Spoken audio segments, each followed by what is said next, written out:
ACN news के इस bulletin में आइए सबसे पहले नजर डालते हैं आज की सुर्खियों पर। झारखंड लोक सेवा आयोग की परीक्षा 17 मार्च को होगी आयोजित। उपायुक्त ने इसके लिए प्रशासनिक अधिकारियों के साथ की बैठक। सोशल मीडिया पर सांसद विद्युत वरण महतो की कुर्मी समाज से नाराजगी को बताया गया बेबुनियाद। राजेंद्र विद्यालय में 9वीं एवं 11वीं कक्षा में कम अंक लाने वाले छात्रों को किया गया फेल। अभिभावकों में आक्रोश। एसडीओ ने छात्रों को प्रमोट करने का दिया निर्देश। झारखंड लोक सेवा आयोग जेपीएससी की परीक्षा 17 मार्च को आयोजित होगी, जिसे लेकर पूर्वी सिंहभूम जिले के उपायुक्त अनन्या मित्तल ने जमशेदपुर के सिद्धगोड़ा टाउन हॉल में प्रशासनिक अधिकारियों के साथ बैठक की। इस बैठक में सभी केंद्र अधीक्षक, सभी स्टैटिक मजिस्ट्रेट, सुपरविजन मजिस्ट्रेट सहित SSP, city SP, DDC, SDO, DTO एवं अन्य अधिकारी मौजूद थे, जिन्हें परीक्षा नियम का पालन करते हुए समय पर सभी केंद्र में प्रश्न पत्र पहुंचाने और समाप्ति पर सील बंद कर वज्रगृह तक पहुंचाने का निर्देश दिया गया। इस परीक्षा में लगभग 32,000 छात्र भाग लेंगे, जो 2 पाली में संपन्न होगी। जेपीएससी एग्ज़ाम के लिए आज सभी सेंटर सुपरिटेंडेंट, सभी static magistrates, zonal magistrate, super zonal magistrates की ब्रीफिंग करी गई। सभी को ये डिटेल में दिशा निर्देश दिए गए कि जो भी बुकलेट के अनुसार, गाइडलाइंस के अनुसार समय सीमा में क्वेश्चन पेपर पहुंचाते हुए प्रॉपर्ली एग्ज़ाम कंडक्ट करवाते हुए उन्हें वापस पैकिंग करके लेके आना है। उस संबंध में कोई भी केयरलेस अप्रोच टॉलरेट नहीं करी जाएगी। स्ट्रिक्ट एक्शन लिए जाएंगे अगर कोई भी केयरलेस अप्रोच होती है या फिर कोई भी लैप्स होता है, चाहे वो लॉ एंड ऑर्डर हो या फिर एग्जामिनेशन कंडक्ट में हो।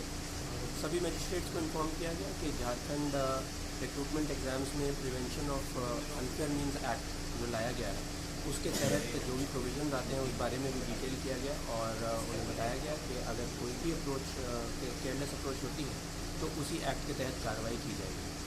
साथ ही साथ उन्हें जो भी अर्हता इंश्योर करनी है अपने सेंटर्स के लिए, वो सेंटर सुपरिटेंडेंट्स को डिटेल किया गया कि वो सभी अर्हता कंप्लीट करते हुए सेंटर को प्रिपेयर्ड रखेंगे। और साथ ही साथ जुगसलाई नगर पालिका और साथ ही साथ जीएनएससी, रेलवे स्टेशन इत्यादि को भी ब्रीफ किया गया कि कई कैंडिडेट्स प्रीवियस नाइट ही आ जाते हैं, तो उन लोगों के लिए भी बेहतर व्यवस्था इंश्योर करेंगे ताकि वो एग्ज़ाम प्रॉपर्ली दे सकें। बीते दिनों सोशल मीडिया के एक फेसबुक पेज में कुर्मी समाज का सांसद विद्युत वरण महतो से नाराजगी की बात कहे जाने पर कुर्मी समाज समिति ने फेसबुक पेज के संचालनकर्ता के खिलाफ विरोध जताते हुए एसएसपी से भेंट कर संचालनकर्ता के खिलाफ कार्रवाई करने की मांग की है। समिति के सचिव सुदर्शन महतो ने फेसबुक में की गई टिप्पणी को भ्रामक और बेबुनियाद बताया।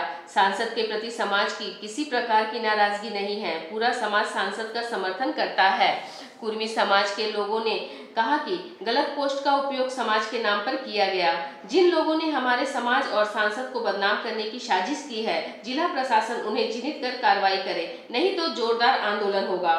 देखिए, मामला ये है कि फेसबुक के माध्यम से और कुछ पेजेस है, जैसे जमशेदपुर स्टील सिटी बोल के एक पेज है, उसके द्वारा ये फैलाया जा रहा है कि कुर्मी समाज, पूरा समाज विद्युत महतो के नाम से मैंने इस बार नाराज है।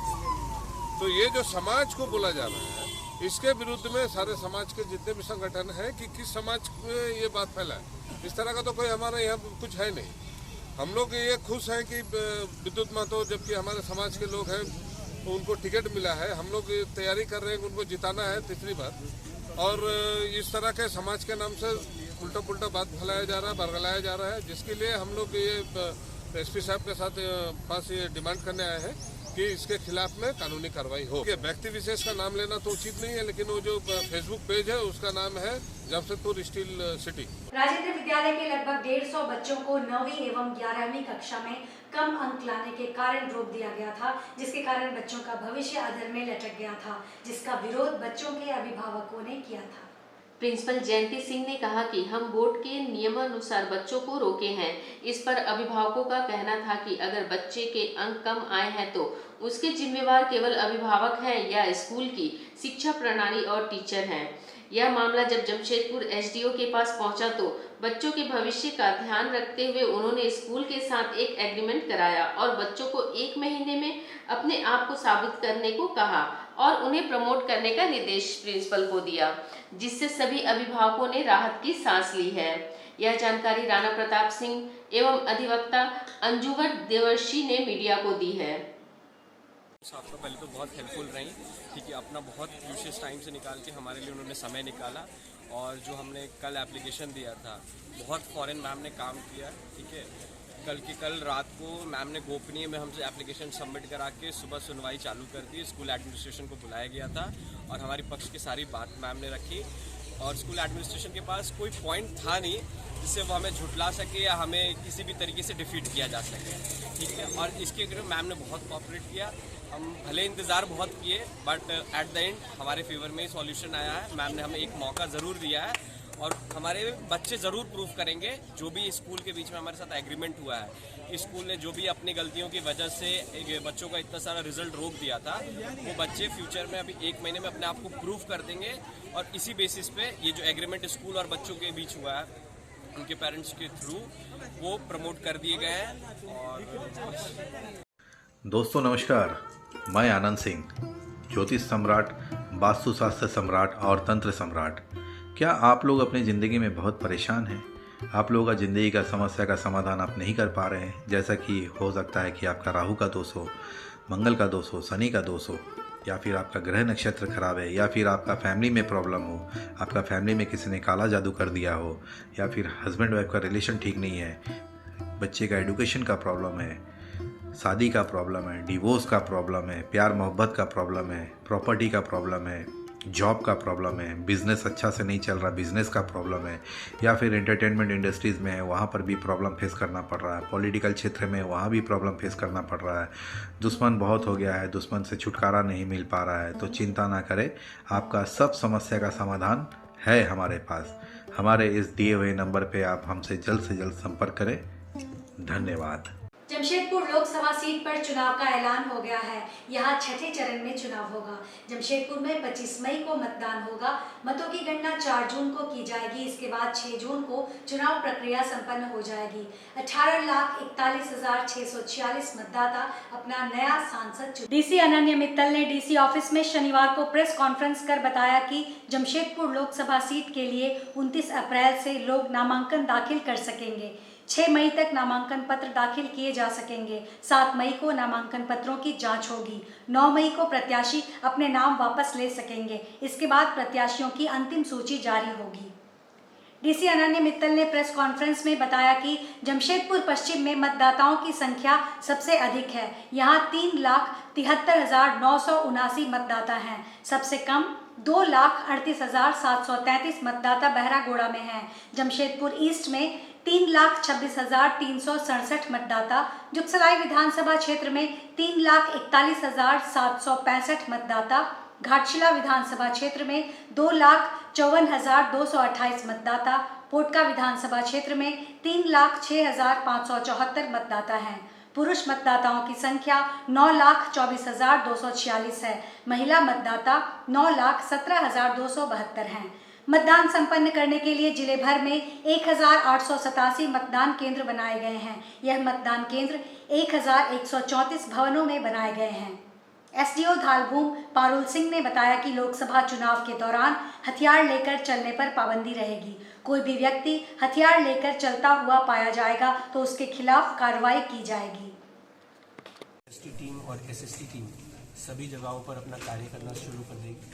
हमारी एक राउंड ऑफ ट्रेनिंग सभी पोलिंग पर्सनल की हो गई है। पोलिंग पर्सनल की जितनी भी हमारे यहाँ पर रिक्वायरमेंट है उससे ज़्यादा हमारे पास अवेलेबल है। उनको ट्रेन किया जा रहा है और उनकी फर्दर ट्रेनिंग और भी कराई जाएगी।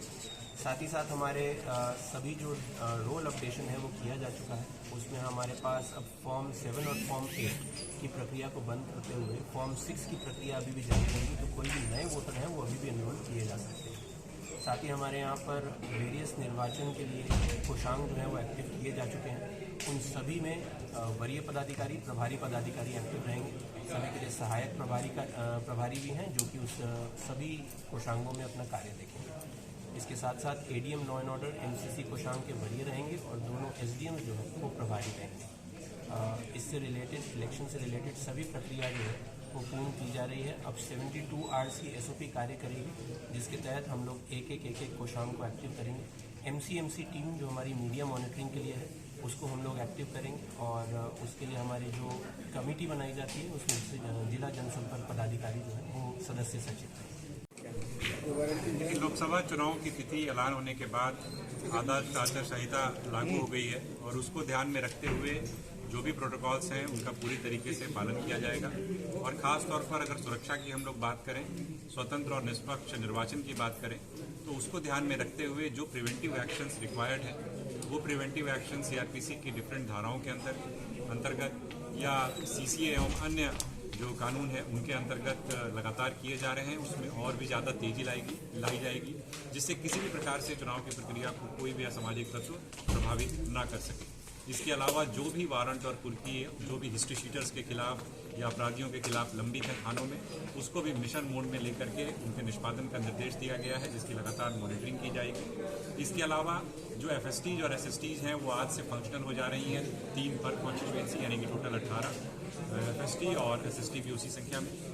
इसके अलावा 12 अंतर्राज्यीय चेक नाके एक्टिवेट किए गए हैं, जहाँ पर से जो भी मूवमेंट हो रहा है होने की आशंका है, वो चाहे लिकर हो या कैश हो या फिर और किसी भी तरीके की ऐसी चीज़ जिसका कि चुनाव में गलत इस्तेमाल किया जा सकता है, उस पर निगरानी रखने के लिए, उस पर पूरी तरीके से रोक लगाने के लिए चेक नाके एक्टिवेट किए गए हैं। अंतर जिला चेक नाके भी बहुत जल्द एक्टिवेट किए जा रहे हैं। इसके अलावा अंतर्राज्यीय जो अपनी सीमाएँ हैं, खासतौर पर बंगाल और उड़ीसा के साथ हम लोगों की सीमा लगती है। हम अगर अपने 4 विधानसभा क्षेत्रों की बात करें इस लोकसभा क्षेत्र के अंतर्गत, तो बंगाल और उड़ीसा के विभिन्न थानों के साथ और जिलों के साथ वो सीमाएं लगती हैं, तो उनके साथ भी समन्वय किया गया है, उनके साथ भी बैठकें की गई हैं, जिससे कि इंटर स्टेट कोऑर्डिनेशन भी बना रहे, क्योंकि पूरे भारत में ये चुनाव होने हैं। तो एक तरीके से पूरी मुकम्मल तैयारी की जा रही है इसको लेकर के। काफ़ी सारे स्टेप्स उठाए गए हैं, आने वाले समय में और भी स्टेप्स लिए जाएंगे।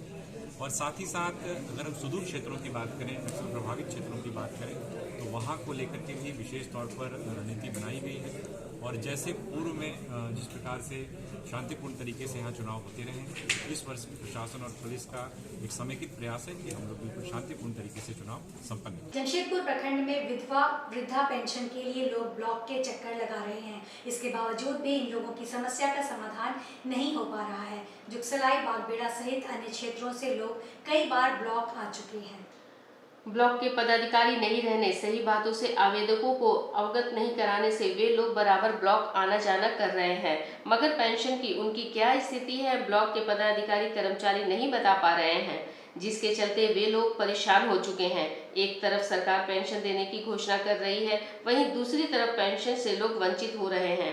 दर दर की ठोकर खाकर आवेदक अब थक चुके हैं। अब देखना है कि उनकी पेंशन की स्वीकृति कब तक होती है और उनके खाते में पेंशन का पैसा कब तक आता है। पेंशन 64 साल उम्र हो गया, पैसा तो आज तक नहीं आता है। बोला कि आपका पैसा आ जाएगा, वो अभी तक पैसा ही नहीं आया। देखे इधर मिला नहीं, अब तो फिर घर से दोस्ती भेज दिया, बोला जाइए जाइए। हम बोले हाथ पाँव टूट जाएगा तो ही पैसा नहीं मिलेगा। ये सरकार ऐसा है, नहीं देता है कोई सरकार पैसा। दोबारा तो आए हैं, देखिए लाइन लगे है, क्या बोलता है क्या नहीं बोलता है। जुगसलाई से आए हैं सर। जमशेदपुर के MGM अस्पताल में होमगार्ड ने एक मोबाइल चोर को पकड़ा है। मोबाइल चोर को पकड़कर पुलिस को सौंप दिया गया है। वह रोहतास का रहने वाला बताया जा रहा है। बताया जाता है कि वह कुछ दिनों पहले सड़क हादसे में घायल हुआ था। इसके बाद MGM अस्पताल में भर्ती हुआ था। जिस वार्ड में वह भर्ती था वहां उसने सोनारी के निमई दास और बर्मा माइल्स की रानी बेगम का मोबाइल पार कर दिया। घटना CCTV फुटेज में कैद हो गई। इसी के माध्यम से उसे पकड़ा गया। पुलिस मामले की जांच में जुट गई है। हम लोग कल ए शिफ्ट ड्यूटी में आए थे, तो मालूम हुआ है कि रात ड्यूटी में 2 मोबाइल चोरी हो गया। जिनका चोरी हुआ उन लोगों से भी मुलाकात हुई तो बताया कि बच्चा वार्ड में जो है कि 27 नंबर बेड पर हम रहते हैं। रात को 3 बजे के आसपास मोबाइल को चार्ज में लगाकर सो गए थे, नींद लग गई थी। और एक इमरजेंसी में है, उसका बेड नंबर तो नहीं जान रहे हैं, उसका नाम है रानी। वार्ड में जो है उसका निमाई दास।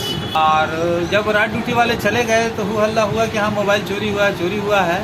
उसी बीच जो इमरजेंसी में जो जिसका पेशेंट है यानी कि रानी का, उसको शायद उसके मोबाइल पर फ़ोन आया। ये फ़ोन करी अपने मोबाइल पर, तो उधर से फ़ोन आया कि मेरे पास मोबाइल है लेकिन गोलमुरी गोलचक्कर पर आइए। 5,000 रुपये लेकर तो हम आपको मोबाइल दे देंगे। तो आना फाना में जिसका मोबाइल जाता है सोचा कि 15-20 हज़ार का मोबाइल है, चलो 5,000 लेकर कहीं गया तो वहाँ मोबाइल का स्विच ऑफ मिला। तो दोनों लोग हम लोगों के पास आए, हम लोग ए शिफ्ट ड्यूटी के हैं, हम लोग के पास आए, हम लोग प्रयास किए और CCTV फुटेज को खंगाला गया, जिसके आधार पर पता चला कि एक युवक जो है इमरजेंसी से उठा रहा है फ़ोन, और उसकी फ़ोटो जो है हम लोग अपने साथियों के मोबाइल पर डाल दिए थे। और उसी आधार पर आज वो युवक फिर नज़र आया, उसका नाम है विकास राय, और ये भी बता रहा है कि गोलमुरी थाना जो है कि हमको एडमिट किया था, कितने नंबर बेड पर हम लोग उसका सत्यापन नहीं किए हैं, लेकिन उसकी निशानदेही पर हम लोगों ने पता किया तो पता चला कि यही चोर है, और CCTV फुटेज पर भी सही बता रहा है कि यही चोर है। तो उसके पास से मोबाइल भी रिकवरी हो गया है और हम लोग थाना को बुलाकर उसको हैंडओवर कर दिया। श्री श्याम मंडल गोलमुरी और टोयला डोंगरी के द्वारा आगामी 20 मार्च को निशान शोभा यात्रा निकाली जाएगी। यह यात्रा टोयला डोंगरी हिंदुस्तानी संघ स्कूल प्रांगण से निकलेगी, जो गोलमुरी श्री श्याम मंदिर पहुंचकर समाप्त होगी। इसकी जानकारी एक प्रेस वार्ता के दौरान आयोजन समिति ने दी। बताया कि फाल्गुन निशान शोभा यात्रा 301 श्याम प्रेमियों द्वारा निकाली जाएगी। सबसे पहले सुबह 7 बजे निशान पूजा किया जाएगा। गोलमुरी श्री श्री शिव मंदिर समिति और टोयला डोंगरी श्री श्याम महिला मंडल के सहयोग से इसका आयोजन होगा। इसमें सभी निशान उठाने वाले श्याम भक्त पहले आओ पहले पाओ के तर्ज पर भाग ले सकते हैं। टोयला डोंगरी और श्री श्याम मंडल टोयला डोंगरी महिला समिति दोनों जन मिलकर कल का आयोजन कर रहे हैं। 20 मार्च को फाल्गुन का 11 के दिन हम लोग निशान यात्रा यहाँ से निकाल के करके, मतलब आपका RD टाटा होके करते फैब्रिकेट होके करते आपका गोलमुरी के मुख्य मार्ग से करते आपका हनुमान चौक होके फिर आपका शिव मंदिर गोलमुरी पहुँचेंगे। अप्रॉक्सीमेटली आपका इसमें 301 निशान यात्रा मतलब महिला जाएंगे और भजन कार्यक्रम के साथ करके नाश्ते झूमते हम लोग सब वहाँ पे पहुँचेंगे। वहाँ पे फिर अल्पाहार का भी व्यवस्था किया गया है एंड फिर शाम को भी करते जिस वहाँ पे करते भजन संध्या करते। मतलब आज के इस बुलेटिन में बस इतना ही। हम फिर हाजिर होंगे कुछ और नई खबरों के साथ। तब तक के लिए SCCN न्यूज़ की पूरी टीम की ओर से मुझे दीजिए इजाज़त। नमस्कार।